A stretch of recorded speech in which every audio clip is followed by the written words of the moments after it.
جائز نہیں ہے، بدعت عمل ہے، کیونکہ جنازہ تو خود ایک دعا ہی ہے، تو یہ تو شریعت پر زیادتی ہے کہ دعا کے بعد پھر آپ ایک الگ دعا۔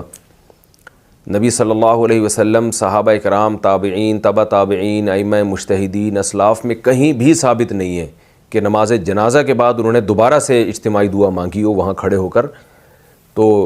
یہ شریعت پر ایک قسم کی زیادتی ہے، اس لیے اس عمل کو فوراً چھوڑ دینا چاہیے، بدعت عمل ہے۔ سر یہ اعتراض کیا جاتا ہے کہ نماز جنازہ کے بعد دعا کرنا،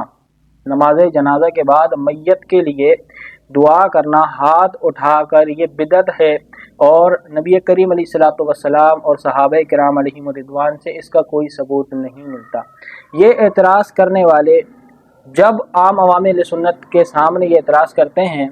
تو شاید ان کے ذہن میں یہ بات آتی ہو کہ آیا کہ اس طرح کی کوئی حدیث نہیں، یا یہ عمل حدیث سے ثابت نہیں۔ لیکن اگر ہم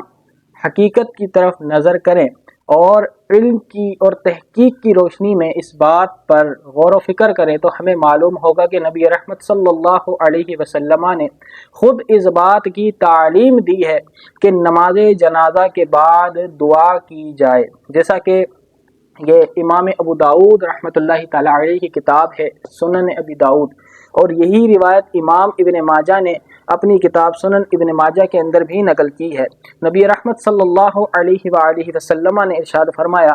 اذا صلیتم علی المیت فاخلصوا له الدعاء، کہ جب تم میت پر نماز جنازہ پڑھ لو، میت پر نماز جنازہ پڑھ لو تو اس کے لیے خلوص دل سے دعا کرو،